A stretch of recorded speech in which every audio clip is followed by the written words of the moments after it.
Oh, shit. All right, we are actually live. Welcome in, everybody, to the Wednesday stream. Today was a kind of important day, I guess. You know, we've been waiting a little while to get everything we need for 11th, and we got it. Today is the last day of feeling pointless. All right, so we now can proceed with our lives in 11th edition. Phil, how you doing, buddy? Good. You've been thinking about that pun all day. No. I made our thumbnail like 10 minutes ago, and I was like, well, I got to lead with it. So yeah, but Yeah, that's yeah, fair. yeah, it's great to have some points. Maybe for some factions more than others, but I think that's what we're gonna dive into today. Phil found this great thing from 40k Fireside that he'll be pulling up here in a little bit to talk about. You know, kind of where points went for everybody. So yeah. Yeah. So thankfully, we have all our points now. Unfortunately, the main MFM, which is now a page, which I love. It's just one document that's consistently going to get updated. Really like that. I think it's the best way to do it versus downloading a PDF every time. Unfortunately, it does not show what the previous points were, or even if like the points went up or down. So like red as in they go up and green as they go down. None of that information is on there. All we have is what the current points are, which is helpful, but it's also helpful to see what the differences were. So, Lane, we got a lot of different factions here. We're not going to go over all of them. There obviously are some big winners and losers in terms of points, but I will say overall, after reading them, like there is not anything significant, super significant that's going to happen in these points. It's almost in line with what we expected. Yeah, it's after the preview they came out with on Monday, right? Like none of this was too unexpected. You know, some people were really concerned over, they were really thinking it was going to be far more brutal than it was for some factions, and some factions got touched maybe a little more than they were expecting. I think one of the biggest things that is really going to change how people build lists is the tax for taking multiples of the same thing. That is where we're going to see the most kind of, it's worth it for one, obviously, but is it worth it for two? And I think Yeah. that's going to be where we see a lot of people have to ask that question, and where do I draw the line? And I think that makes the job of the balance team so much easier, because it's one of those things where, especially when you're talking certain detachments, really allowing you to take, or incentivizing you to take three of a certain unit type, that's when they get too strong. But now it's going to feel just a little bit better if you're playing one of the other detachments. You're like, oh yeah, I can take a reasonably priced, one of this unit, and then if I were to play the other one, then I'd get taxed for doing so. But now it just feels a lot better. I think, honestly, that I think it's going to be one of those things. Once we get used to the system, I think we're going to see some points go down actually for some of these base costs, because like they're really not broken outside of that one detachment, and so they can just get a heavier tax when you take them in mass, but cheaper for the rest of us. Yeah, it's an interesting way that they're trying to balance the game for sure. So I don't know how they came to the conclusion on the incremental increases for some of these units when you get the second one, but overall, it adds another dynamic to list building, which is going to be very, very interesting. But let's just dive right into it, because y'all, hopefully, if you're in the Mastercrafted Discord, I posted this link so you can go in and look at your own faction. But like we said, we don't want to go over every single thing. I just want to bring up some of the fun stuff that I noticed for some armies that are going to be really interesting. For some reason, Dominion squads went down 20 points. 20 points? Like, Well, the reason is because you now have to have Dominion Squad with Meltagun, and it goes up 5 points per one you take. So correct. what is the net on that? What was that? What is the net cost actually end up being for a Dominion Melta squad? Well, the Dominion Melta squad goes back to its base cost if you take 4 Meltas, right? Like, you're just getting the 20 points back. Yeah, which I think is great. You know, we have a reason now potentially to take a unit of plain Dominion Squad Sisters. You know, maybe you're just like, I need something cheap that I can throw out there. That's what I'm Uh, saying. you know, it's great. They're solid. They give you miracle dice when they die, right? They're going to go out there, going to do an action. Um, they're going to have access to recon, going to have access to take and hold. They're going to have access to some where it's going to be like the the five the five model battle line unit with double OC, like two OC apiece, has gone up for me in value significantly because so many of these dispositions are not Purge the Foe, where it's like, well, I actually have to play a slower game. Purge the Foe obviously doesn't. Purge the Foe wants to start the game quickly, bleed you of assets, and make sure that later on as the game goes on, you're not scoring points. Every other disposition is looking to do something like incremental scoring and not giving up a bunch of their trading pieces. So Dominion squads going down and having the flexibility to like take meltas or not take meltas, I like it. I like war gear in structured scenarios. I don't like it when it's the wild wild west and it's like you're paying for grenades on every model and all that stuff. That's too much. But Yeah. this like simple stuff for your big special weapons, I don't mind it at all. And then Exorcist going down 30 points apiece. I think this is very interesting. I like this a lot. Are you going to be running 2 Exorcists for 180 each? Is that your? If I was a Sisters player and I was running, if I was playing Take and Hold, or if I was playing like Recon, where I needed a little bit of indirect, like I like indirect for some of these dispositions, and I think it's actually really important. The Exorcist is solid. Obviously, like they didn't necessarily get changes to their data sheet, but I think there's a world where with the points decreases, there's a world where you take them, and I like that a lot. Yeah. Yeah, it is interesting. For the most part, it seemed like a lot of the indirect pieces you get taxed after taking the second one. This one doesn't happen until the third. But Correct. maybe it's just because they don't really have a ton of options when it comes to indirect, so they wanted to protect that a little bit more here than other places. I think every single guard indirect piece was like, oh yeah, you get one and then you're getting taxed, which fair enough. I mean, Nobody you can't even wants to reroll see a indirect parking anymore, lot. so Yeah, yeah. uh, I think. Oh, go ahead. yeah, and then Paragon Warsuits going down 30 points apiece. Obviously, the multi melta is 10 points apiece to increase them, but like honestly, a lot of the times, like they are good, with the melts, obviously, but a lot of the times they're there to escort around Morbid Vol. Now, it's good when you have the meltas in there and you can split fire, but this pretty much brings them back to their base cost, right? Which I like a lot. But then you once again have flexibility to go down lower. But go ahead, Lane. What were you going to say? I was actually going to talk about something very similar and stuff. It's just a very nice thing to see across the board. I actually think kind of semi-tough units like Paragon Warsuits feel a little better now. Of like, you take the one unit maybe with Vol still that has the Meltas or something, or you have the flexibility. You could take them with the other, but I think personally, as like a kind of cheap tough unit to take, just taking a unit for as cheap as they can be, like, I think we're going to see things like this. I don't think these are like the prime example of taking something that's moderately tough with decent output, but I think it is definitely one of the things we're going to start seeing a lot more frequently of like, what, for like points per wound, it's actually not bad now. And a lot of these differences are like, I can trade that for trash now. Yeah, it's just I like it. I think there's a lot of value here. I think it's good. I think flexibility is good. It just makes arm list building that much better. It does mean that you, as the opponent, have to be a little bit more attentive because, like, you will have expectations when you play the Paragon Warsuits. It's like, oh, I expect them to all be Melta. But Mm-hmm. now it might be two Meltas, one, whatever it is, Bolter, I assume, is the base variant. I believe so. Yeah, the heavy bolter paragons. Yeah.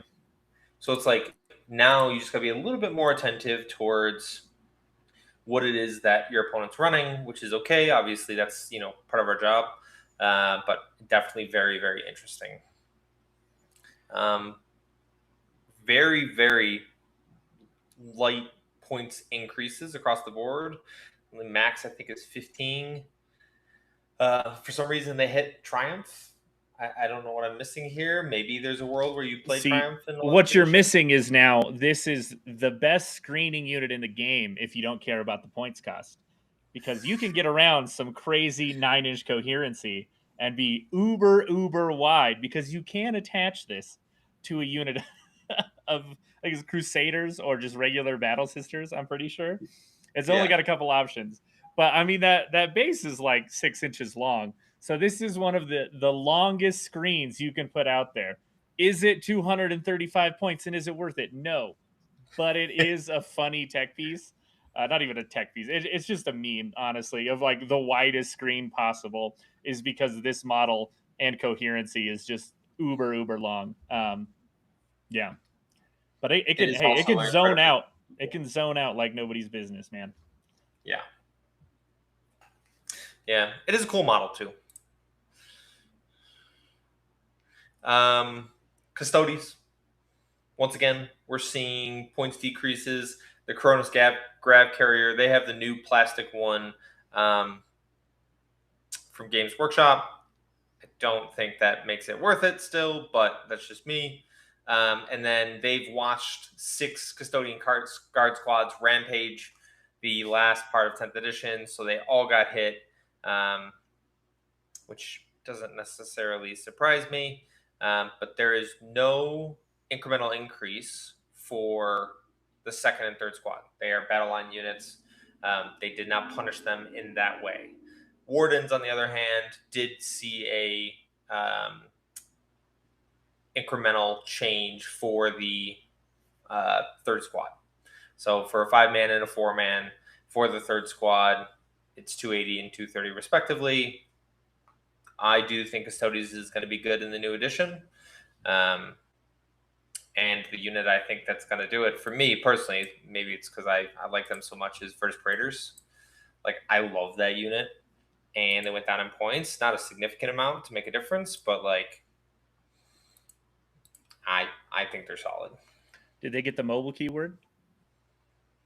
The bikes? Yeah, I don't think so, but I don't think so.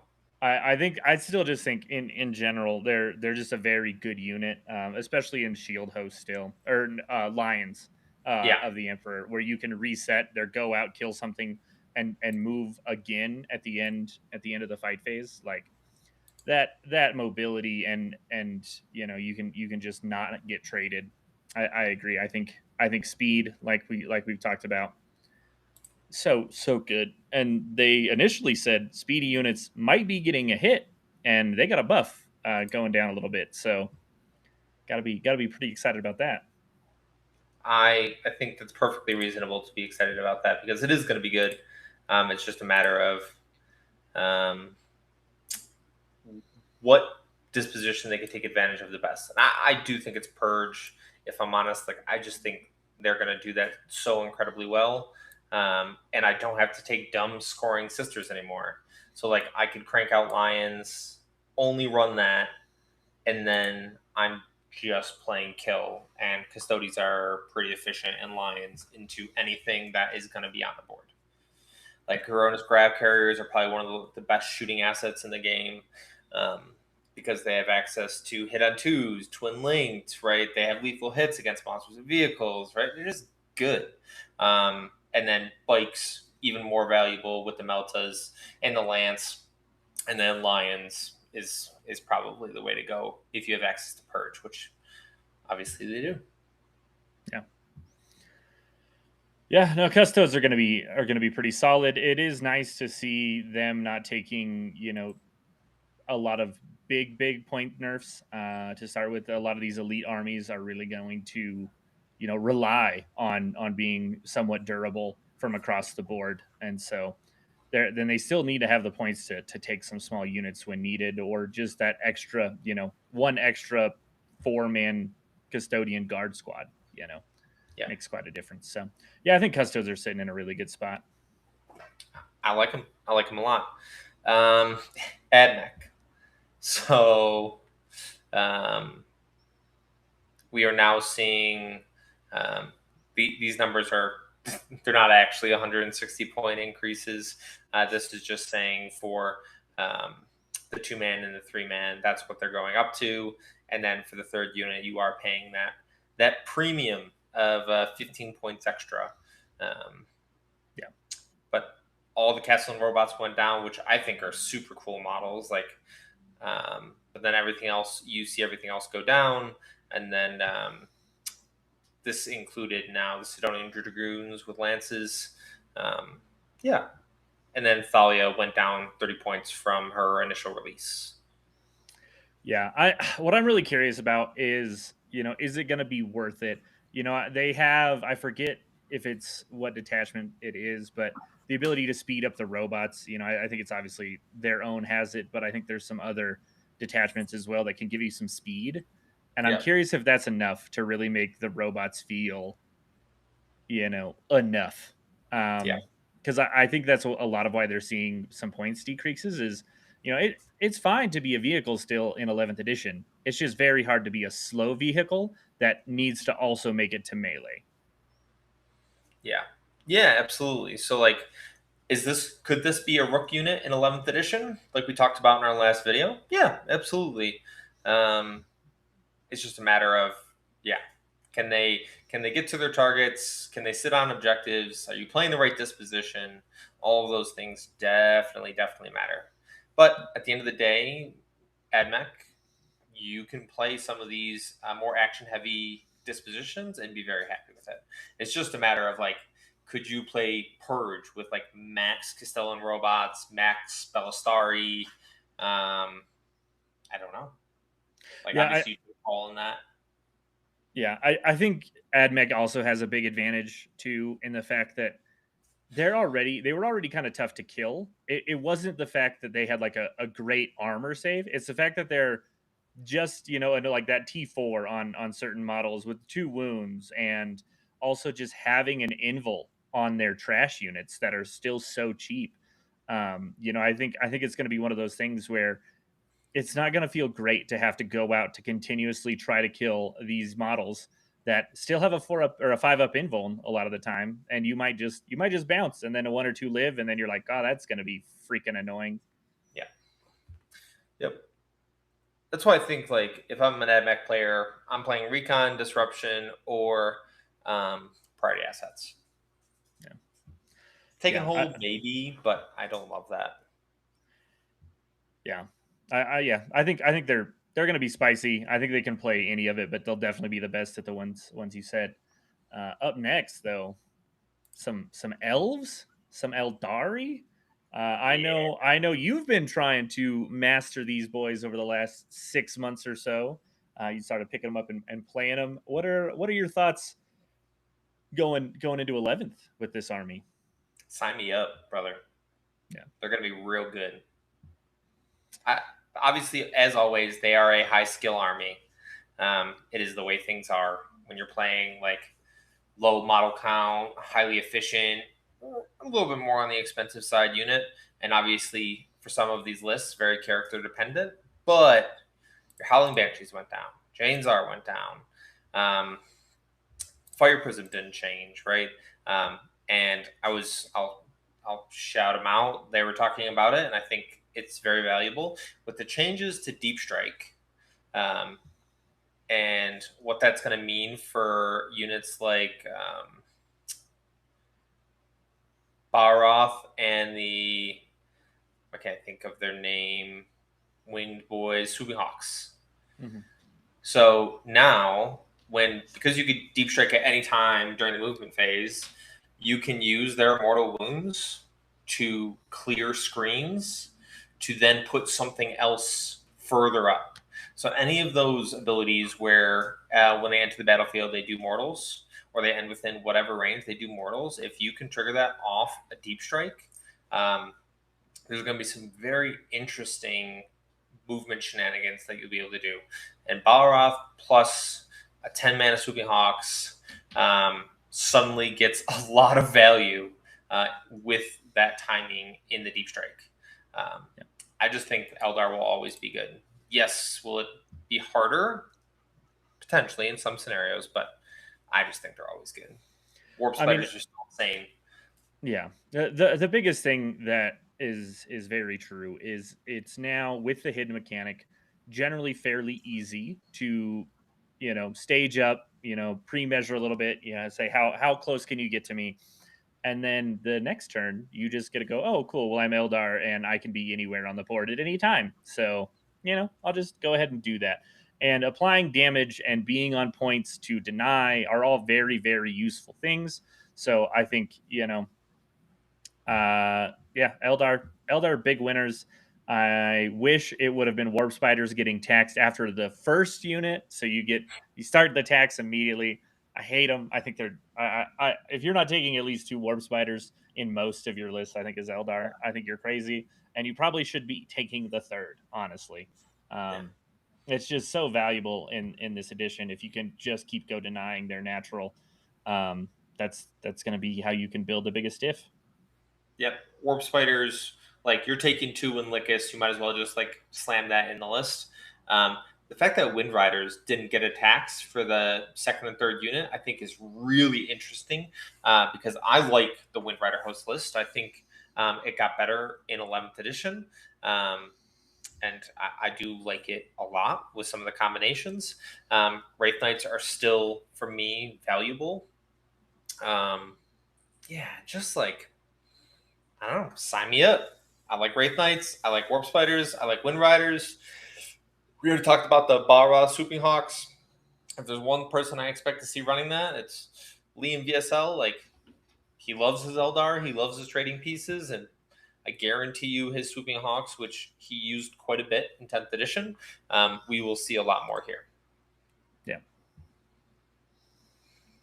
Yeah. Okay, Lane. Your guard. I expect to see Bulgrin up 300 points. What's that? They went down. They didn't go down. They did not. The unit of 3, if you're taking your first, which is really interesting. I'm curious if there's like some weird timings too on some of the way these points are set up. Of like, will it automatically take the cheaper version if I take a 3 and a 6? Is it gonna get weird on which one I spend the points on? Um, I don't think it actually comes up as an issue because I think it should be a 15-point difference either way. But I'm really curious if they actually made sure they took care of that throughout. But again, I spent 440 for 12 Bulgrin at one point during the edition after they're like, you know what, it's too good. We've seen 18 of them, and then Lord Solar could no longer even order them, and they were at 220 per unit of 6. So paying 415 for 12 still doesn't feel that bad to me, honestly. We're up 15 points for the extra 6. Like, I can eat that cost. That's only a point and like a sixth up per model, or whatever the math is. A point and a third. And so I don't know. I don't think that hurt too much. I was, really hoping to not see all of our battle line go up 10 points for whatever reason. I guess, Phil, could you enlighten me? I don't know why. Like, they're reasonable OC, but we're not fast enough generally to get across the board to deny from a safe spot. No, maybe they just felt they were just too efficient in terms of what you got for the points. You got a couple special weapons. You had access to orders, right? Like move, move, move, which is one of your most important.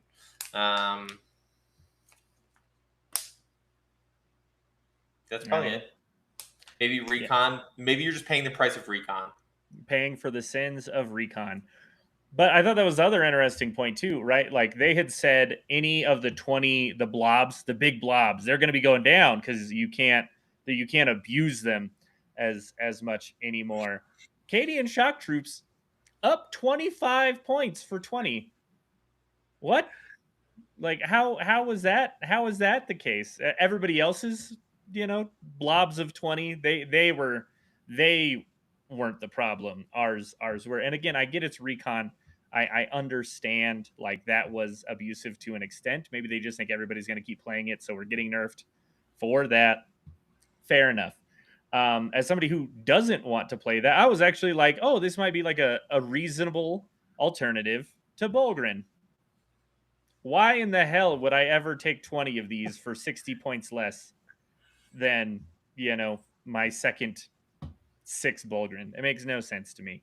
What I am going to look at is probably Rough Riders are going to potentially sneak into my list. Things that are 60 points. I want cheap shit.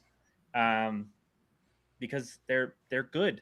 I want things that are going to be relatively points efficient, and 75 points for just plain guardsmen seems like way too much. I might take like a couple. Like I still want sticky because I'm always going to face Tyranids at some point in my life, and I need a chance to hold some primary.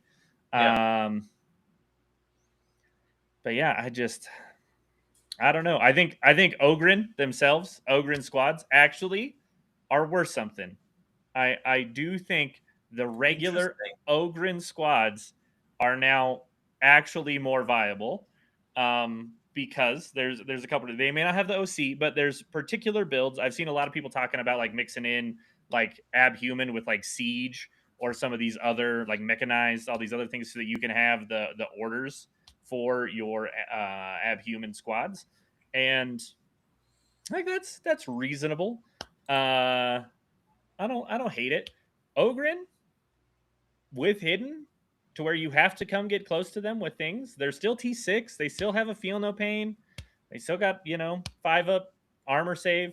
Like they're not nothing to kill. And now that actual like it's not even just like the heroic if you charge me. If you just get close with OC bomb type things, I can just charge you with a unit of 6 Ogren. Like honestly, I'm more tempted to like, you know what? Maybe I'm gonna take 6 Bulgrin and 6 Ogren. Like could be the thing. Maybe I'm gonna take 18 total. I'm gonna take 12 Bulgrin and 6 Ogren. I don't know yet. I haven't had a lot of time today to start building lists, but I think there's some play. The other thing I think there is play now that was kind of asked before is depending on your mission. I think that if you are playing, I think especially Grizzled, the oh shoot, the the Death Riders, that reactive move. Mm, There's a lot more things that like require you to do like an action in the middle, like on priority assets and things like that. That little cheekiness of like you can go do the thing and then reactive back off of a template to be safe, I think is a lot more value in this edition, while still being fast enough to like maybe go kill some trash if you need them to. They're not like the greatest thing in the world, but we need consistent fast things in guard because we definitely have less things now with the tax we're paying across the board. yeah. Yeah. Um, more of those efficient units make sense. Um, obviously, there's some other interesting things on here that stand out to me. Kazurkin going up, not the end of the world. It's only 5 points. I think one of the things that I saw on here, if I'm not mistaken, yeah, Tempestus Scions. Um, I really like Scions, and I like them even more in 11th edition. I think they're just incredibly solid. Yeah, I just think they're really good with the AP buff, with their lethality that they already have built in already. I'd be very happy seeing those. I don't know if Valkyries are going to make a comeback. I don't know if aircraft in general will be efficient in this edition. But the one thing I will say is because Purge the Foe is a thing, like aircraft will just be better because they are no longer hamstringing your army into doing certain things because you still need to do actions. The majority of the time, aircraft do not provide those things. But if you tell some of these aircraft, hey, all you have to do is like either deliver my super lethal asset or go out and murder things, aircraft suddenly get a lot better because they don't have to worry about like quote unquote dragging your army down because they can't do any of your actions or score points or whatever the case is. Yeah. Yeah, I think that's fair. The last thing I do want to say is I think you actually can play indirect in guard again. Like I originally thought it was going to be attacks after just the first one. It's not until after the second one on almost all of these. And basilisks for 115 for 2. I don't hate that. I have to be able to go see you. I can take some manticores. Manticores I don't love as much. They didn't go down so drastically, but it's not that hard. Like guard has plenty of trash. We can just throw something out there and be like, "Oh yeah, we're hitting on 4s. That's fine." Are we taking a death strike in there too as well? No, no, no, we're not. It went down 20 points. I'm gonna stack some AP with an exterminator and then start shooting the shit out of you with wyverns, dude. That's the new sauce. You know, just I'm just kidding. We're not probably doing that. That's not a legit combo. But moving on, we've talked about guard plenty. We got to get over some more of these things. We'll be going over all these in more depth with some lists later. So let's keep cruising.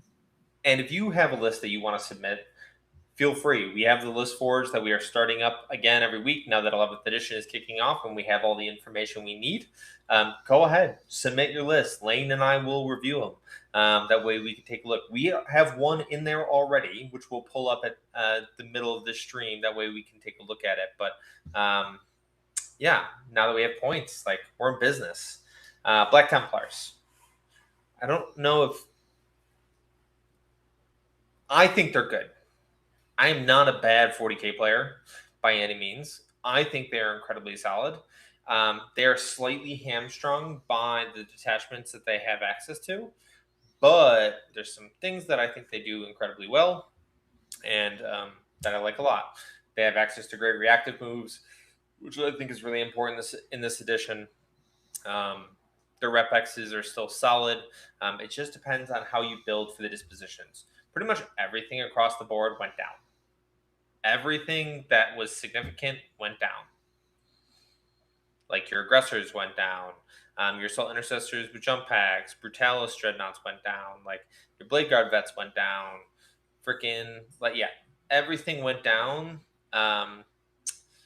And I think it's going to make a slight difference. The Land Raider Redeemer went down, which is like, I think incredibly good. Like I think if you have access to Purge with Black Templar, you could very easily run max Terminators or max Crusader bricks with a couple Land Raiders, not have to worry about any of this bullshit trading, and just say, I'm going to rely on my lethality. I'm going to go out there. I'm going to murder things, and there's really nothing that you can do about it. But as we're seeing here, everything dropped in points, which I like. I like a lot. Yeah, that's good. It is very, very good. Like this is huge. Terminator Assault Squads went down 50 points for the max 10. They're 310. Yeah. I think it's really good. I think it's really good. Could you see yourself rapid ingressing one of those to go be a problem? Mm-hmm. Yeah. Mm-hmm. Thunderhammer Storm Shields, all 4 wounds, character attached.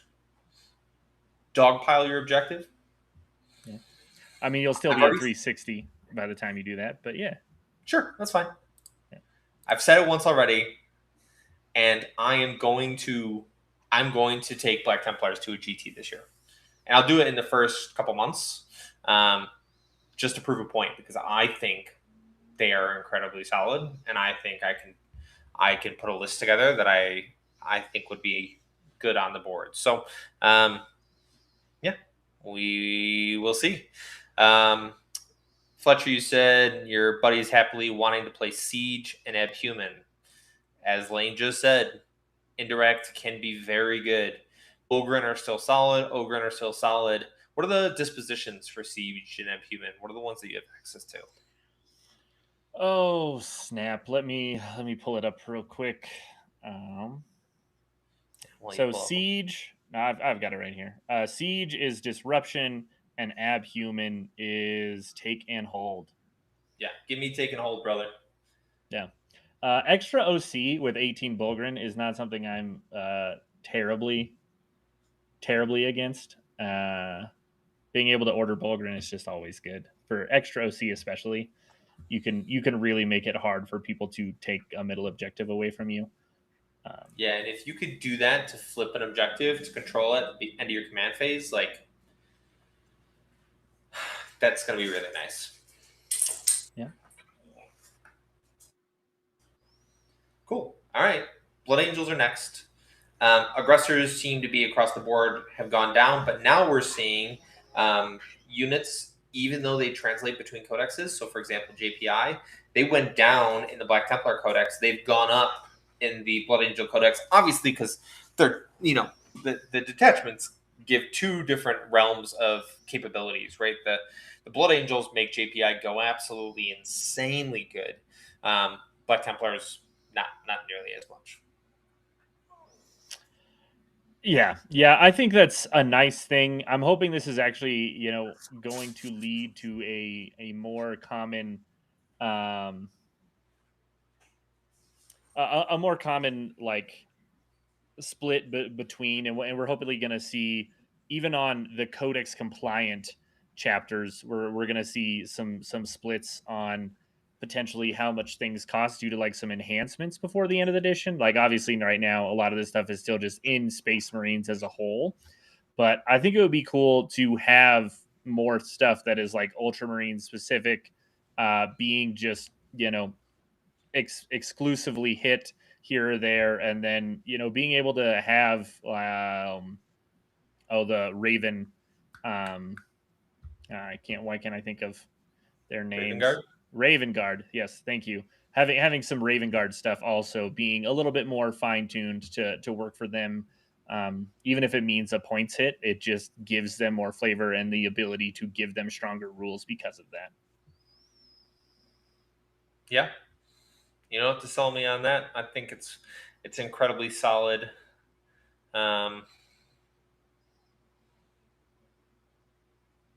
Scout squads going back down because they obviously you lose the scout and infiltrate, one of the things that made them so incredibly valuable.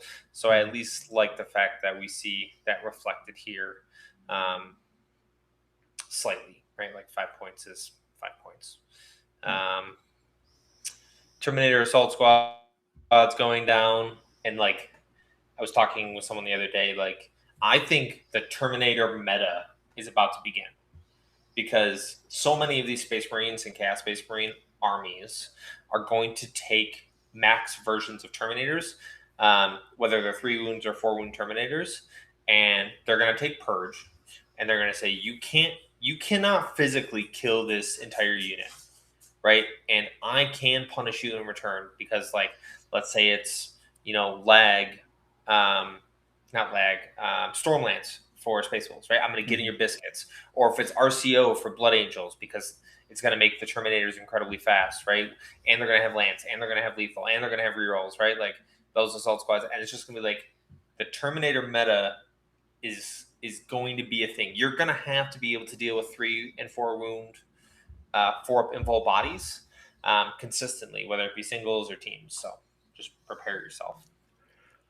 Yeah, I mean, we talked to some extent about rook units in our last video, and I think it's one of those things that it's people are going to be bringing them, and you need to deal with them yourself, and maybe have some yourself, because tough bodies 2 up 4 up are definitely going to have a ton of value in this edition. Yeah. Well, Fletcher, I appreciate you submitting that list. We'll definitely take a look at it. Cool. Nothing else crazy here. Chaos Demons. Our good friend Mike Pestilens is very excited about one man in particular. He is... Where is he? Oh, he starts with an H. That's right. Old Slimy Man. Overall, we're seeing a lot of points drops. Crushers going down. Brett Perkins, who's been on this channel before and who's played on stream and played on Mastercrafted before, loves Crushers. They've gone down in points significantly. Grand Unclean Ones Lane was talking about it the other day, but they did go up. They took a slight points hit, and if you want to take a third one, you're going to be paying a fat 280 points for that third Great Unclean one. Who takes 3 Great Unclean ones versus 2 and the character? Teams lists. Probably not anymore, but you had the option. Pink Horrors up to 150. That's tough. I was surprised that actually this was not one of the units that saw a tax for taking like more than a third or like a fourth unit, right? Mm, Like I do think it's very interesting how in general they kind of avoided taxing battle line units when they you did, yeah. took multiple.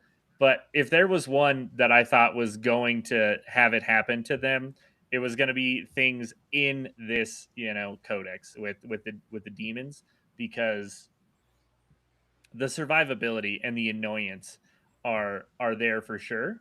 But 150 base is still already quite a bit. All of the big monsters also took a hit, going up 10 to 15 on average, and stuff. I think now personally, I'm looking at what got drops. Blood crushers, really like that. Yep.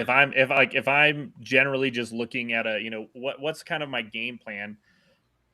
I think Bellacore with at least 6 Blood Crushers, if not 12, is a pretty solid base, depending on kind of what archetype you're going for. Especially in Shadow Legion, right? Being able to, you're not going to be able to, do the fade with both units, but I still think that build has a lot of value in this edition because of how much you want to go trade people's trash and not lose your own. I think is incredibly valuable. And then taking a second unit of them just to be annoying to go, rapid ingress and charge in somewhere else is very, very good. So yeah. Cool. Yeah, yeah. Crushers are gonna be good. Chaos Knights. Um, we're seeing points decreases across the board, except for the Porphyrion. I don't know who's taking that, and the Astraeus. But really, the spoilers going down, which I think stock wise, like have gone significantly up because now they get the +1 AP. Yes, they'll have towering. Um, Abominants are still good. Like these going down, Night Tyrants going down. I don't know if this makes a difference overall, but the spoilers specifically going down, I think is kind of really solid. Yeah, it's nice, right? If you were looking at the thermal cannons, now you're Yep. like, that's actually a pretty good uh just all around gun, to be honest. And I think you can still definitely make the arguments now that there isn't going to be now that there isn't going to be the cover benefits that help your save. Yeah. It makes those others feel all right, but when it says per Gatling cannon and it's 25 per, that means it's an extra 50 points. So Yeah. it's up 40 points, which, to be fair, I think is reasonable, because those are now actually AP2, which is very good. Same with the battle cannons. The battle cannons, I actually think, are probably where people are going to find themselves actually looking to go. Like, I think just because it's a 50-point increase, you're like, man, trying to argue for the GAT, at least more than one of them. You're maybe taking one, but in general, you're going to either just stick with the thermals, or you're maybe going to make the case to take one double battle cannon, because you're just like, I need a lot of 3 damage consistently, and I'm okay with AP1, and that's where I'm at.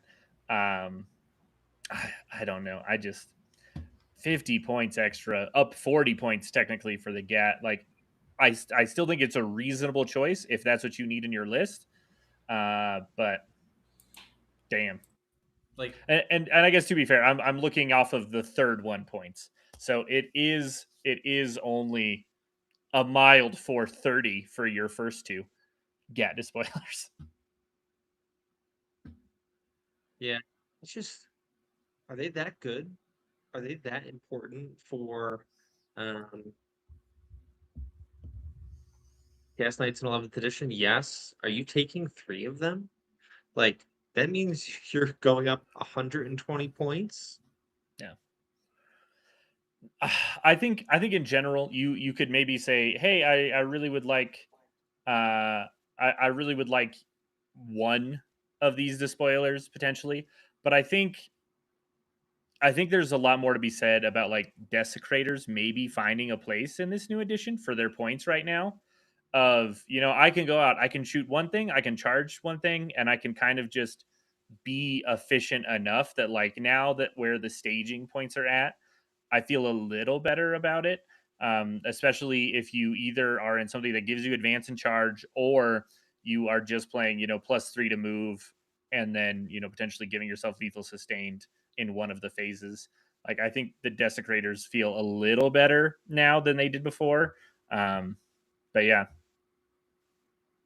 the other socks that went up, all of the war dogs. It is so much harder to screen carnivores now because they just step over screens as long as they can actually clear it. That's true. And they are pretty fast. Some of them are in certain detachments. So, yeah, like, could we see 13 dogs again? Or whatever the maps you could take? Probably. There's probably a world where that's not awful. Yeah. Yeah, you got to be playing that detachment, but, you know, could be worse. And then, you know, I think that's one of the other arguments too you could make, right? Is it just more worth it to be playing brigands, right? Do you need shooting assets? Should you just be playing the executioner? I think is probably has more of an argument now than ever. It's 130 points. You can take 3 of those for the price of 1 despoiler.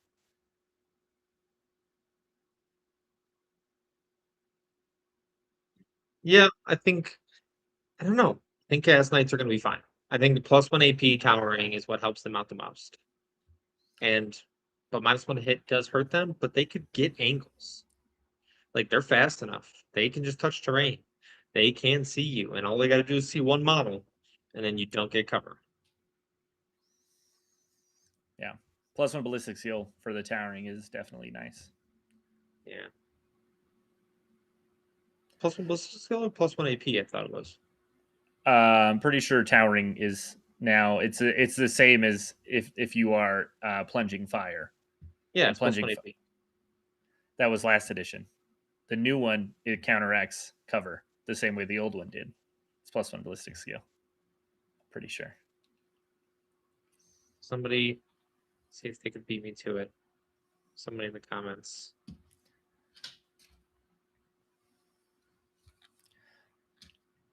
While we are looking that up, though, I do have a quick announcement. Lane's workshop is going to be going live this week. On Friday, I am going to have the website up, and tomorrow I am going to launch the Facebook, get some of the socials going. So be on the lookout for those things. You know, we'll have some nice new. It's still a prototype, but I'm working on finishing it up. New measuring tool, and it can do the 15 inches. It's got all kinds of utility. So I'll be having a full post about that. But in the meantime, thank you. We had a confirmation. It is definitely +1 ballistic skill for plunging fire, Phil. So suck on those apples. See here. Lord says random guard battle line as many points as Space Marine Scouts counts. Good. Yeah. Good. I mean, Catachans and 5 Scouts are definitely the same. And your video is down, Phil, just so you know. Yeah. I appreciate it. I don't know why I cut out and I can't. I could drop out and come back in, but it's okay. CSM.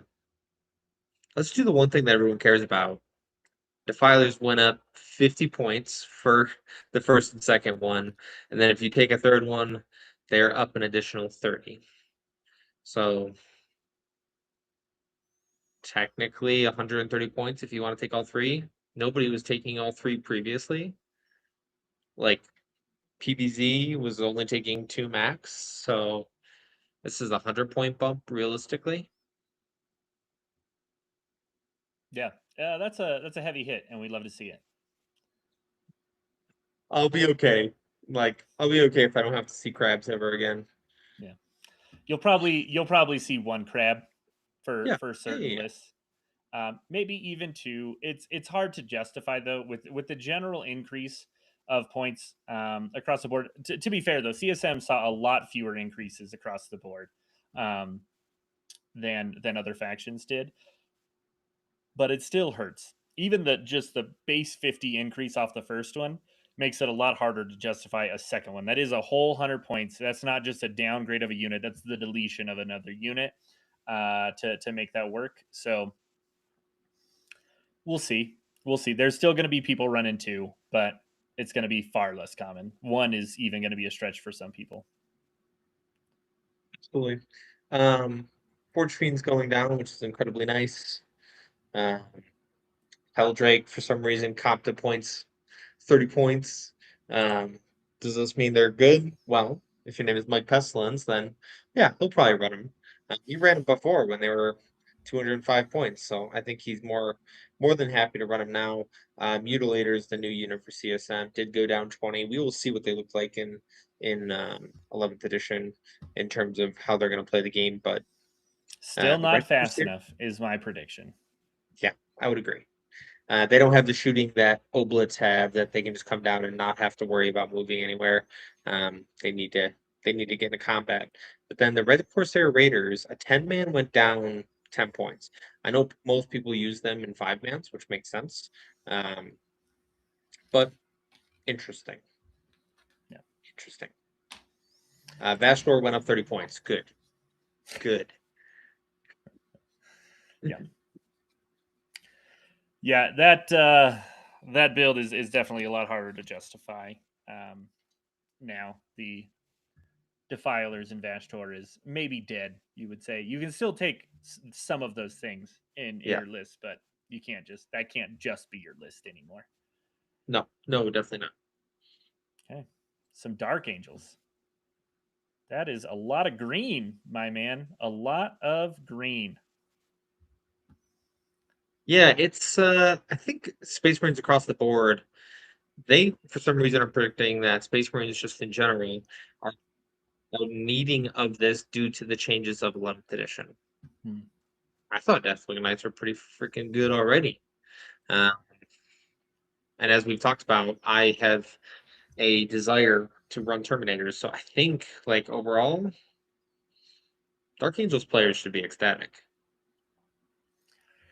Yeah, these are some great decreases in points. The ones that I think are the most exciting are some Raven Wing Black Knights and Command squads, Outrider squads. Company of Hunters was already very, very good if you knew what you were doing in 10th.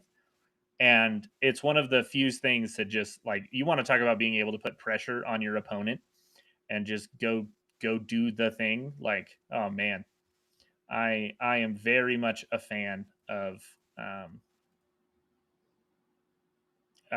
Raven Wing in stuff in general. So Yeah, you have that new speeder detachment as well, that 1-point speeder detachment. So like I just think it's good. I just think they're good. I like Outriders. I like the models already, but like overall, I think this is going to be very interesting. yeah. Stern Guard going down. I think they provide a lot of value in the new edition. Um, once again, Terminators going down across the board. Yes, if you're a Dark Angels player, you should be ecstatic. Yeah. Yep. Yeah. Can't disagree with that at all. Okay. The stinkiest of boys. Real quick. Uh, Only 40-point hits on the Defilers, not even 50. You know, things are looking all right over here in Death Guard land. Yeah, it is okay. I think the big thing that we've already kind of talked about previously is like what our buddy Matt runs, and it's drones for days. Drones for days, I think feels really, really good. Lane, real quick. CMJ says he's excited to get his Chaos Knight's back on the table. With the new loadouts and points, I don't see anyone taking more than one competitively. I assume you're talking about the or not defilers, the spoilers. Yeah. And then you think Chaos Demons are strong.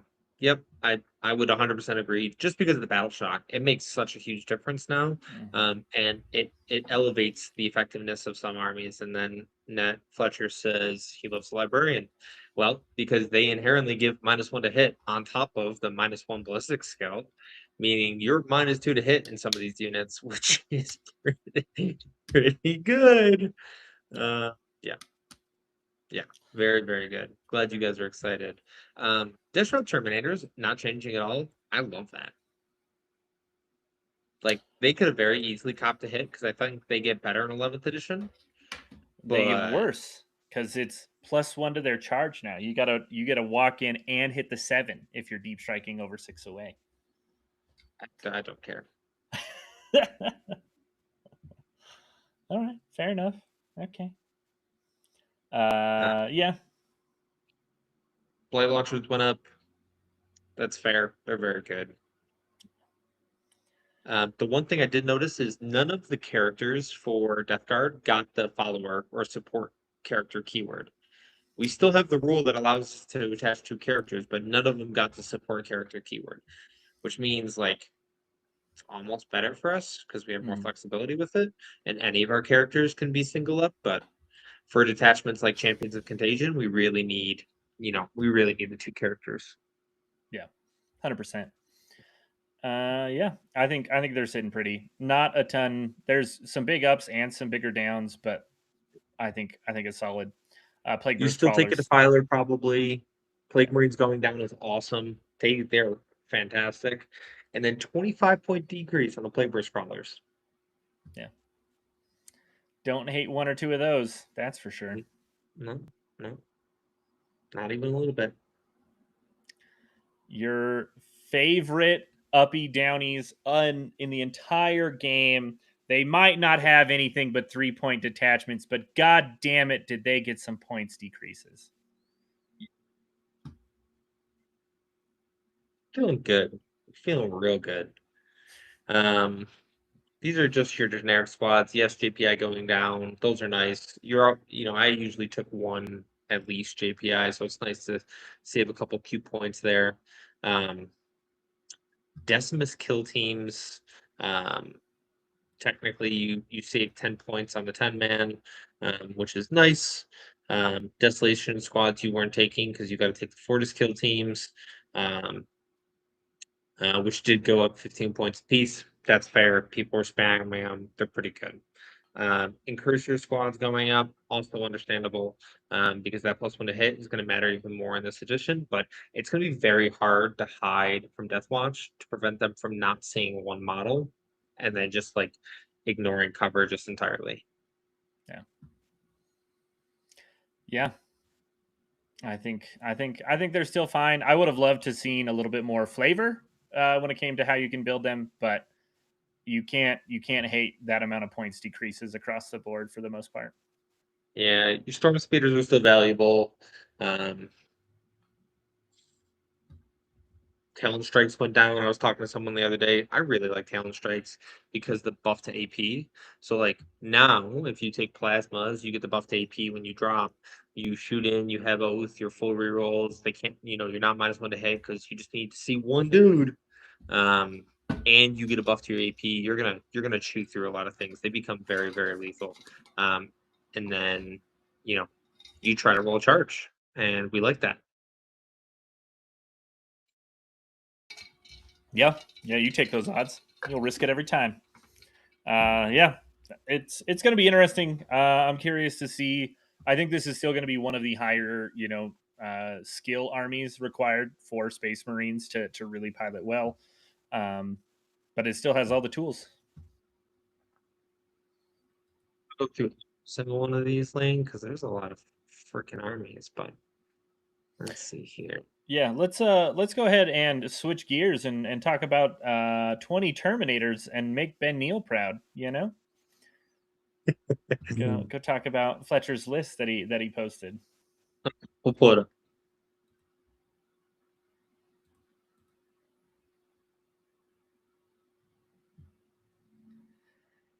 And Fletcher says, I think Space Marines overall are in a good spot between all the chapters and various tools. Yeah, that's one of the nice things, right? Is if you are built to be able to play any of the different factions and stuff, you really can kind of pick the rules and detachments that are working the best, and you can have a wider variety of how to play dispositions because of how many detachments you have access to across all Space Marines. Like you can really, if you have a reasonable collection, have just a pretty good army based off whatever missions you think are good at the time. Yeah. You have flexibility, it makes the game easier. So I know you have 2 on here, Fletcher. Which one are you going to run? Are you going to run? Is this a priority assets list or is this a reconnaissance list? And then we can give you good feedback either way. I'm betting priority assets. 100%. That would be my thought as well. I don't see 20 termies out here running around reconning it up, but you never know. That's true. Okay, all right. We were right, Lane. We know something about 40k. Yes. Okay, so we got Canuck Bar, which we like. Ancient and Terminator armor for the buff to OC, which we like. 1 Terminator Assault Squad, which is a 10-man. A Librarian. Stern Guard, which is a nice little trading piece. Librarian with another 10-man. Yeah, okay. Ancient and Terminator armor. Running around Is he just solo. by himself? He's got to be, otherwise. Yeah. I don't think he's a support character, right? Or is he? He's got to be a support character. He's got to be attached to this librarian unit. I think he would have been if he. I don't know. I don't know why he'd be running him solo dolo. Yeah, Ancient Terminator with Librarian. So he should be in the squad. Yeah, that's what I thought. Impulsor, JPI, Unit Infiltrators, ATV, Redemptor, Scout Squad.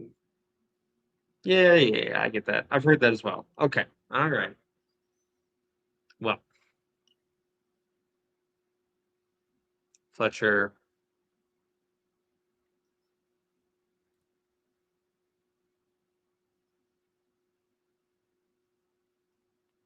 My first thought is I would have. It sounds really generic, but I'd love to see some ballistas in here. Specifically, instead of the like, I don't mind the Redemptor because holy shit, man, those things are durable. But like, instead of the ATV, instead of the double scouts, I would love to see like double ballistas.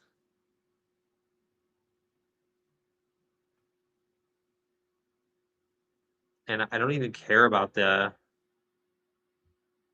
I don't even care about the infiltrators, if I'm honest. Like the JPI are the guys that are going to be going out and doing your stuff for you. You have 2 units of those. Feels like too many action units for priority assets. And I still value the combi lieutenant really highly because he's got the reactive move. So it's like I don't know. For me, I would probably drop these 2 infiltrators, invaders, drop a scout squad, and then just double ballistas because you need just a little bit shield guard vets. Stern guard. SGVs. Stern guard vets. Stern guard vets. Yeah. Anti-vet. Yeah. I love Stern guard. I think they're great. Especially with the librarian and that detachments. Yeah, I think that's the one thing that stands out to me of like, I would like a little something that can punch at range. Pick up something on an objective, oath agnostic.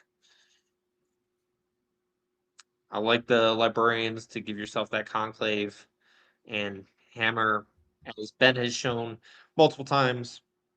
Hammer is good. You are going to be very lethal. Yeah. And I think if you just do that swap, I think I'd be very happy with this list. Honestly, I like it a lot. Yeah, solid base too. Even I think a couple of tweaks and stuff. I agree with Phil. Um, it would be nice to have just a little bit more shooting pressure as Marines even. And did you say 2 ballistas instead of the Redemptor and some of the other trash pieces? Was that? Yeah, I don't need 2 scout squads. I Yeah. probably just want 1. Mm-hmm. I don't need the infiltrators. I don't need the ATV. I would rather just see double ballistas. Redemptor's good. I like that a lot as well. Because it's just like durable enough and it forces an overcommit from your opponent. Yeah, and then, you know, I think combat weapon lieutenant is better than scouts, honestly. I guess that's my only thing. I am really curious on what's actually going to end up holding people's homes in this new edition. Holding your home isn't worth a ton of points for you, like ever. You know, you need to do it so your opponent can't, and then maybe you get hold more just in general. I do think we might actually start seeing double scout squad more in that capacity of this is one of the cheapest things you can just kind of leave back there. Yeah. I mean, but there's some missions where you don't even care about your home. There's others that you do, absolutely, but like you just uppy down the scouts, you just got to keep them safe. Mm-hmm. Yeah, I just Yeah, I mean, it's because then priority. as soon as your opponent doesn't have anything they can up down with, right? You then have another scoring piece because holding your home generally doesn't matter.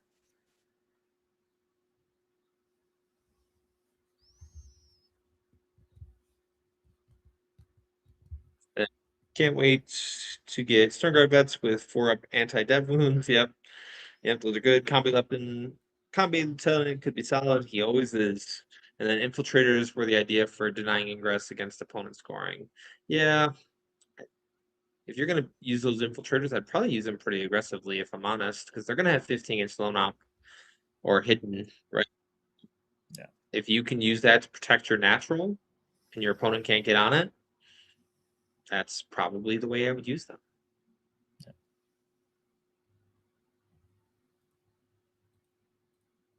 Yeah, I like this list. I like this list a lot. I think there's just a few personnel tweaks, like for me personally, that I would make. Yeah, really, it's just the scoring package because I like the beef. I like the Terminators. I like the Sternguard vets. I like the librarians. I like Kenneth Var. I like resurrecting models. Right? Like, it's just good. Yeah, yeah. Space Marines are in a pretty good spot, I'd say. Yeah, All why right, not? let's go ahead and cruise through a couple more factions and stuff. I don't know how in depth we'll get, but you know we can talk about these for a little bit. Yeah. EC also caught the equivalent Death Guard buff to Defilers, so went up 40 points as well. Fair. I think they're probably more important for DC players or EC players than they were for Death Guard players. Um, Yeah. Lucius went down. Seekers, Tormentors went down, which is nice because those are obviously hugely important. And then probably one of the most important things is Demon Prince with Wings went down 10 points. This is the first time we've seen them go down since um, since they kind of came out and EC kind of started storming the tables in 10th edition. Yeah, I do think it's actually because of the way every model basically now has towering. I do think it's a lot easier to deal with them. Like as a guard player, that was actually one of the most frustrating things with them is if somebody like ran and put them right in front of like my home ruins, like on my deployment lines. I had a really hard time peeking with a tank without it just being uber exposed and all these other things. And I also think even though fly is incredibly strong, I think people's ability to now zone out them flying over with their 5-inch bubble, minimum based on how much their engagement range takes up. I think it actually can be fairly easy to screen models like that out.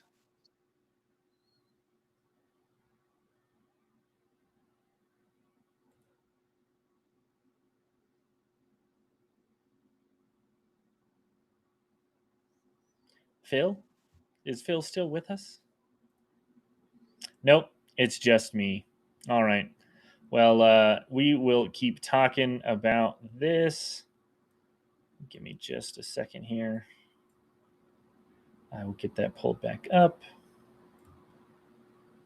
Oh, he is back. He is back. All right.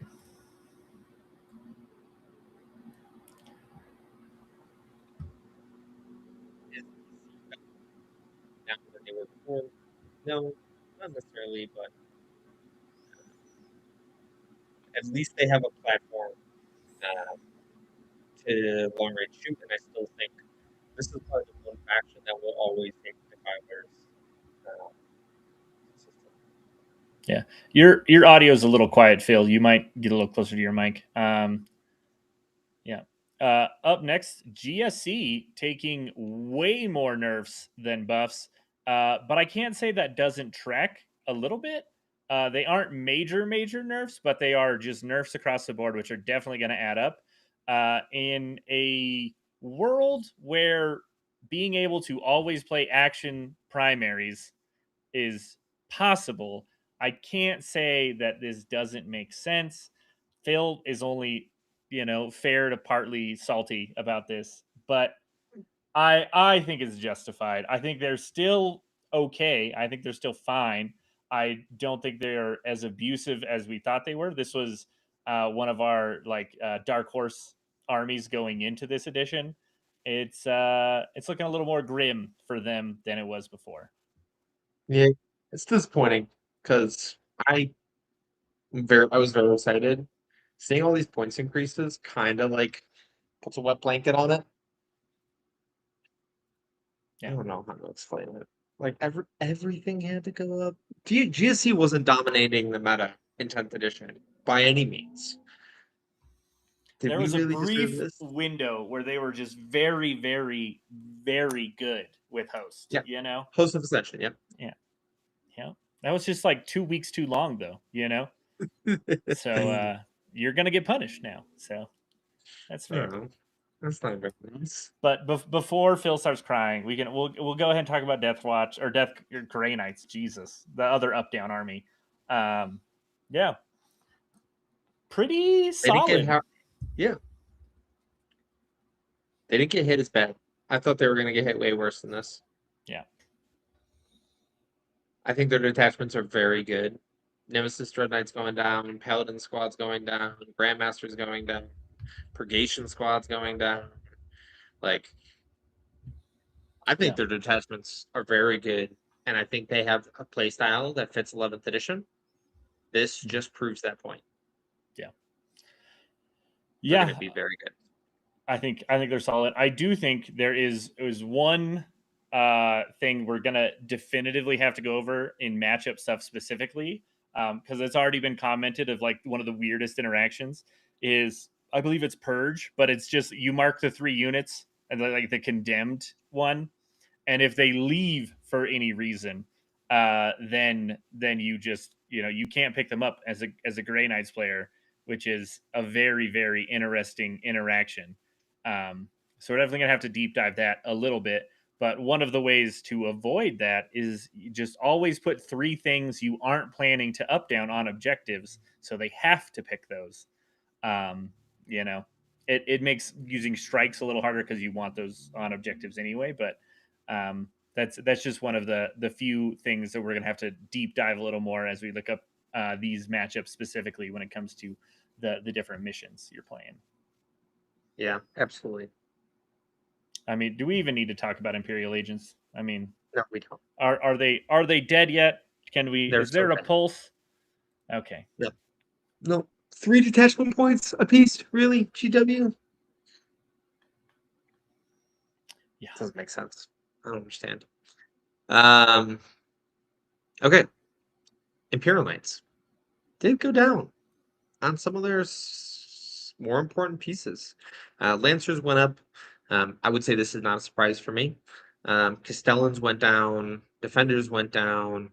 Destroyers did increase, but I don't know why. Like, They're good. Are they?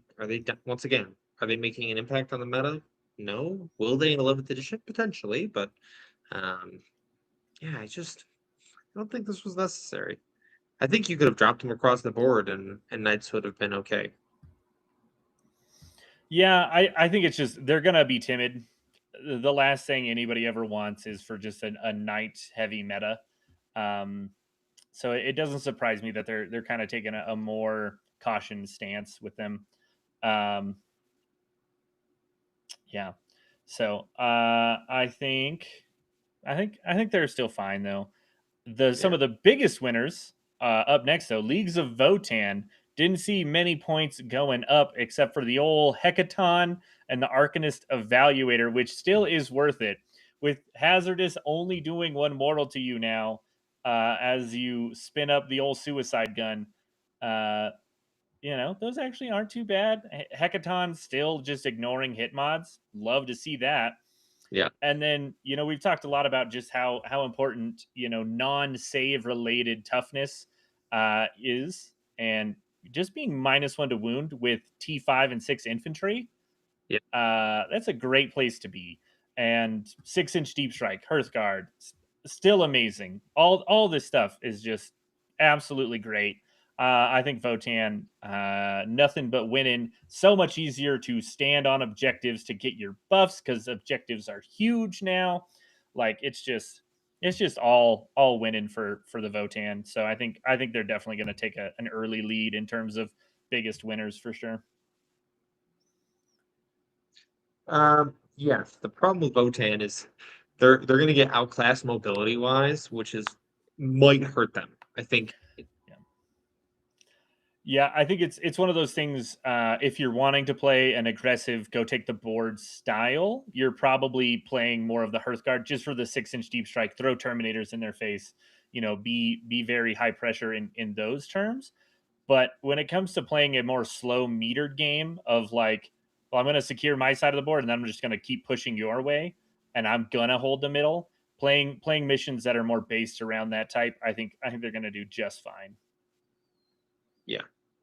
And yeah, and even delve if you're able to up down and give them deep strike right, and you can rapid ingress those berserkers to go harass your opponent's natural if they aren't covering lines of sight. Can be very good for sure. Oh man, Necrons, tons of green on here. For some This is a thing. reason, This is a problem. yeah, they're 20 mans. They weren't too strong. It was guard. Jesus. Yeah, this is you know, don't never hate seeing some Catan take some more points hits, but there's a lot of other stuff in here that is pretty good. I don't understand. Necrons are going to be very good this game to sit at them. I don't understand why they went down in points as much as they did. Like, why did Warriors go down? Like you said, why did freaking Ophidian Destroyers go down? What, like, I don't, I don't understand. I don't understand. You got to be All there's, playing the right detachments, but some of these things, like the Destroyer detachment, I think now yeah, there's so many points, locusts, heavies, and just regular destroyers going yeah, down a fair amount. Like, oh man, there's some sauce in here for sure. Even like Lichguard, right? Those going down, you can throw them in the detachment, put them with the Overlord with translocation, give them advance and charge across the freaking board, moving minimum like 11 inches and stuff, and his movement's longer. Like, it's just, I don't know, very very solid for Necrons. freaking Wraiths going down. Seriously, Hmm. Talk about a rook unit I'd love to see. That's in there. Come try to remove 6 wraiths off someone's natural and see how that goes and how you feel about it having to get within 15.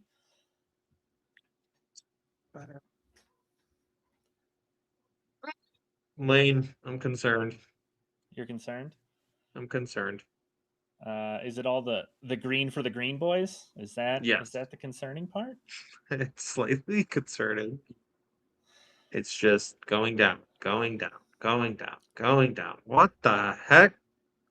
One thing went up, Gretchen. went up 5 points. I think Yeah, you can they're find those just points so elsewhere. abusive. Not the Gretchen. That's the problem. I think it's okay. Because it's the tough thing is I think for these units is they're still very slow. It is still so hard with a lot of their melee assets to be like even disembarking and moving 6 and then advancing. Like your 9 plus an advance, it can be very very tough to get across the board. Um, and kind of put on the pressure that orcs generally tend to. And to do a lot of that, they are definitively more transport reliant than other armies. And transports do be kind of a trap these days. So, you got a little more risk in there. Yes, Bowbongler race going down is well deserved. Yeah, they were everyone's least favorite thing in 10th. So, no, I'm just kidding. There are so many other things that are far more atrocious to deal with. I'd much rather see race go down than many other things. If this is what I have to pay for CSM defilers to go up 50, I'll take that trade. Yeah. Yeah. It's just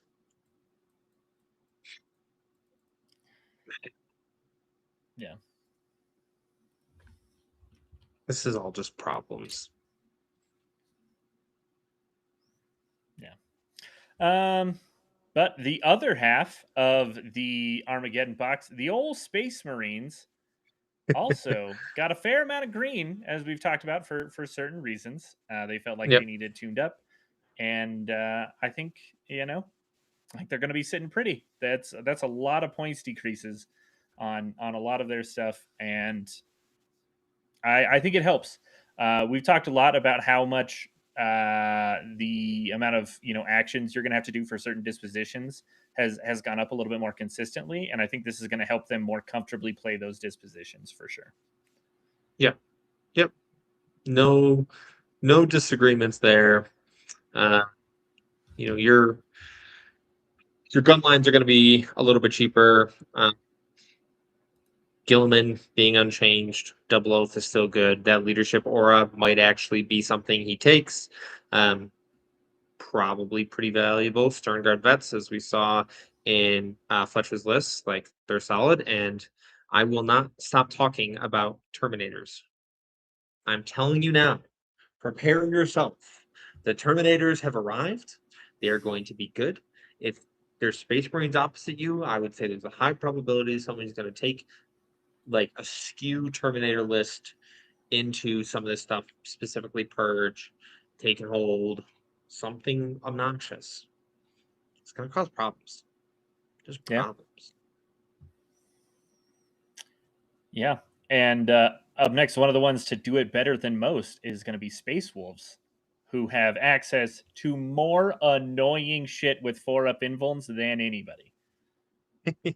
Yeah. Wolfen are just there. That talk about a great kind of like initial trading piece that's going to be annoying to kill and stuff. To just those 4-up invulns, you can't have commit to them. Like some good value. Yeah, absolutely. Thunder with Cav went down. I like Thunder with Cav a lot. Mm-hmm. A lot.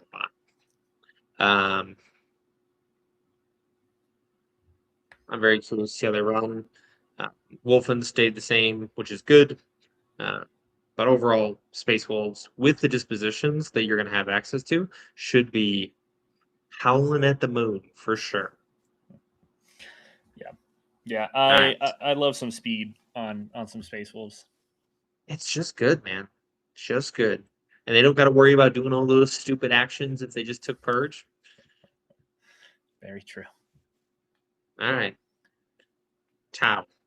I don't even want to talk about this lane. What is this?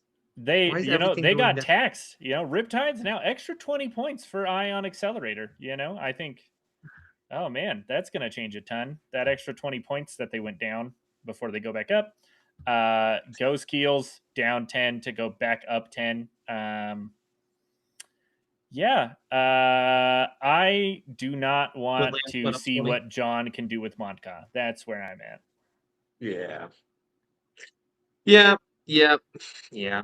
Tau, once again, better prepare yourself. Twin Lance Uh, up 20. P- That's of note. Pigsy said, just normal Terminators, what makes them good? All right.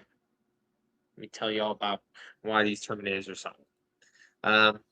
If you take Thunderhammer, Storm Shield Terminators, now with 2 up, 4 up, obviously, if they're in cover, they will be -1 to hit.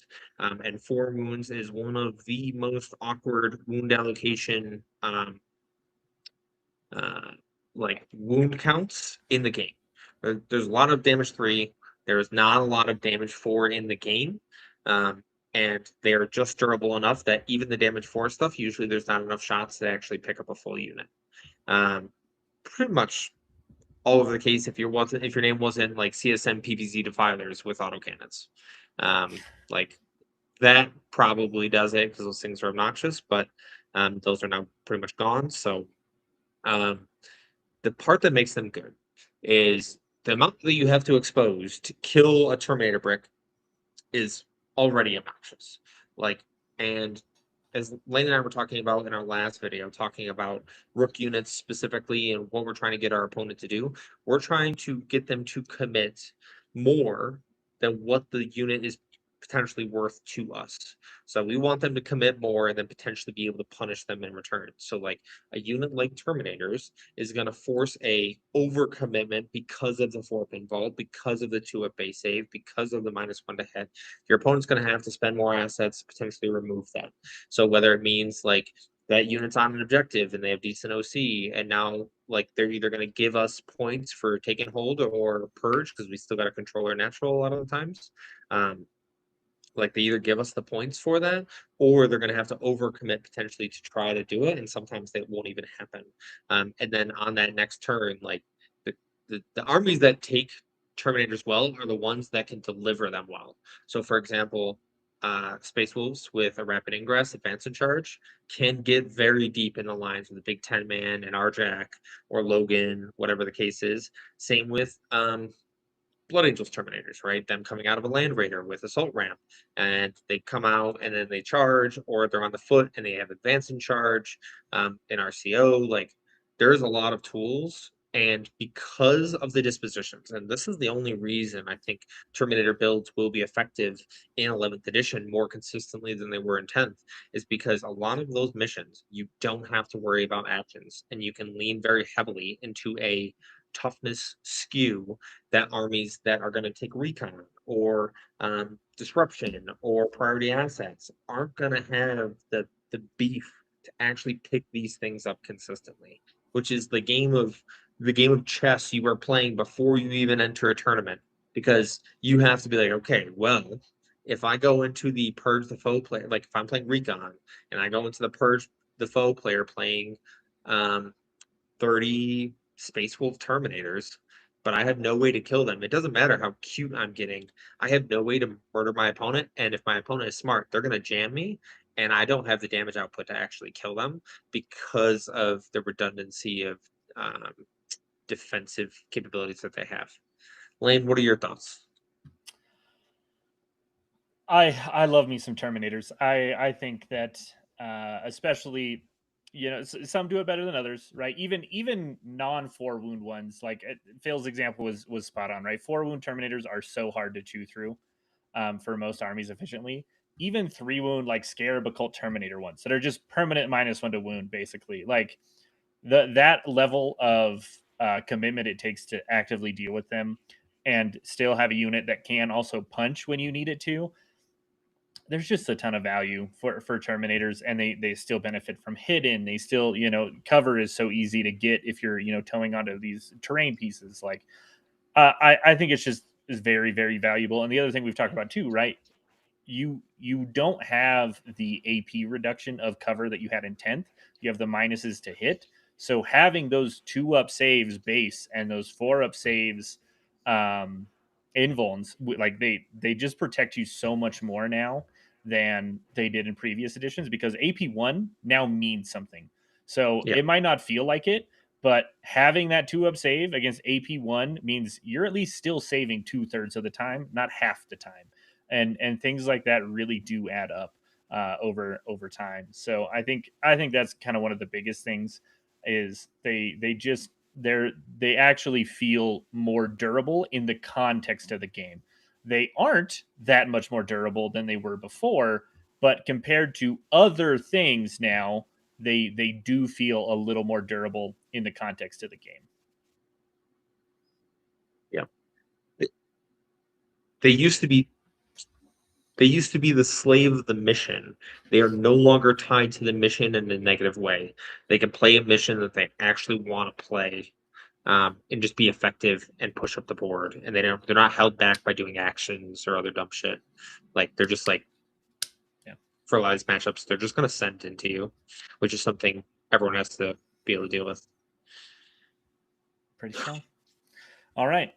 Well, we've digressed on Tau and all of the points decreases they got. How about we talk about Thousand Suns, who got almost only increases? For everything Tau did not take a hit on, they did take a hit on it, and you can blame the psychic keyword for lack of a better term. They had mentioned things that have psychic are more likely to be getting some increases, and we do see that here. A lot of the original combos seeing some points increases, though minorly, right? The Terminators, as we were just talking about, haven't actually seen a change for your first 20. It's only once you get to the 30 mark that you're going to start seeing a difference. And then the Sorcerers that go with them is where they decided to add the tax up 10 on the first two. So it's going to be another 20 points for that combo. I don't hate that. Like, it's still one of the better things in the context of the game, as we were kind of talking about. And then pretty much Defilers up 40. Who would have thought? Same old thing. And other things of real note, not really. Forge Fiends went up just a little. I don't know. I think a lot of this stuff is more ticky tacky, and only because of the psychic keyword, especially the big birds. It's not unusual. They took that hit across the board. So I think that's Scarecrow reasonable. Terminators, we saw those were good. Those got hit as well. Doesn't shock me.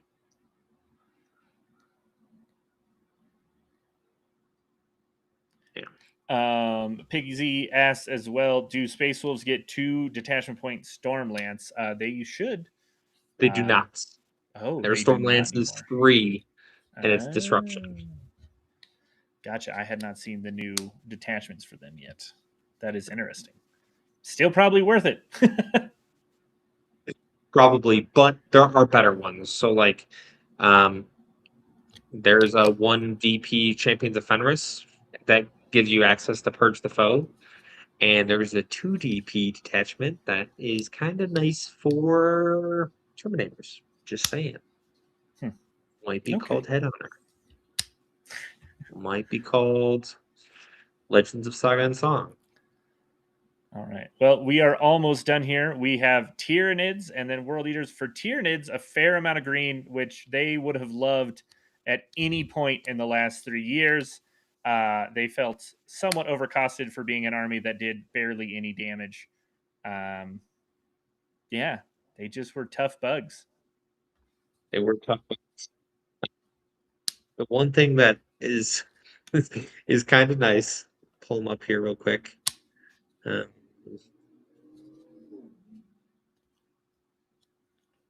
see. Norns went down. Like the one thing that Tyranids have been relying on all 10th of edition, which is the OC and durability of Norns, they went down in points. Hell yeah. You love to see it. Give a slight shout out. Some of my Vanguard mids for my final day also went down. Parasite went down. Neurolictor, he went up. Red Terror stayed the same. Hyper Adapted stayed the same.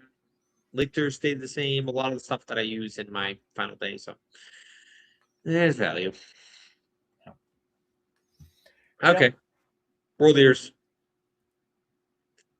A few of our local World Leaders players are very, very high on Ingron now. He's fast, he's mobile, he can get into people's biscuits. Precision for him is even better. If you heroic challenge, you're pretty much killing any character, and it's always going to spill over. Yeah. Defilers only went up 20, the lowest of all of them. Does that make them takeable? Probably not. Like maybe you take one. It's just like their other stuff is too good. Yeah. The biggest problem for shooting with a World Eater's army is the fact that I don't know how do you ignore cover in the World Eater's army? I don't even know because so few people have played shooting assets in 10th edition where hitting wasn't their issue, right? Like it still was an issue. They hit worse than everybody else, but like at least it was a reasonable number to start out with. Now hitting on fours, I don't care if you're re-rolling with your Forge Fiends because it's the closest thing within 18. You're hitting on fives unless you have a way to ignore that. Yeah. Which World Leaders don't. They're not known for their ignore cover capabilities.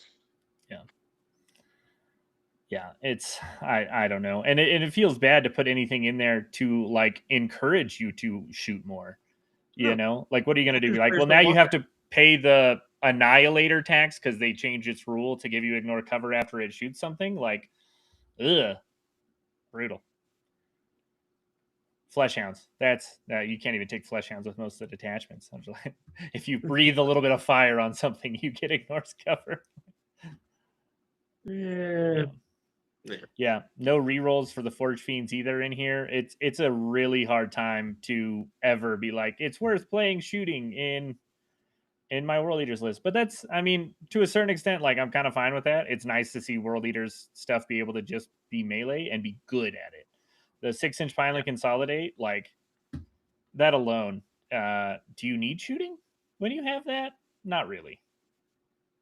No, as long as you can use it effectively, absolutely. Yeah. Okay, Lane, that's the last one. Awesome. Yeah, I'm excited. I think 11th is going to be a lot of fun. They're already saying monthly updates for at least the first 6 months. So if things are overtuned, undertuned, hopefully we'll see some adjustments. And yeah, I really do like the setup. There's so many things that they can tweak to adjust how strong things are. So I think we're going to be seeing a lot of that being shown throughout the edition on what all they're tweaking, whether it's missions, whether it's detachments, whether it's dispositions. Yeah, it feels good. I'm excited. It's no longer a pointless existence. We are ready for 11th. We have all the tools now. We have everything. We just, I know plenty of people have printed out the secondary cards and primary cards. We have access to all the tools. We have access to all the points. And now it's about to get a little crazy.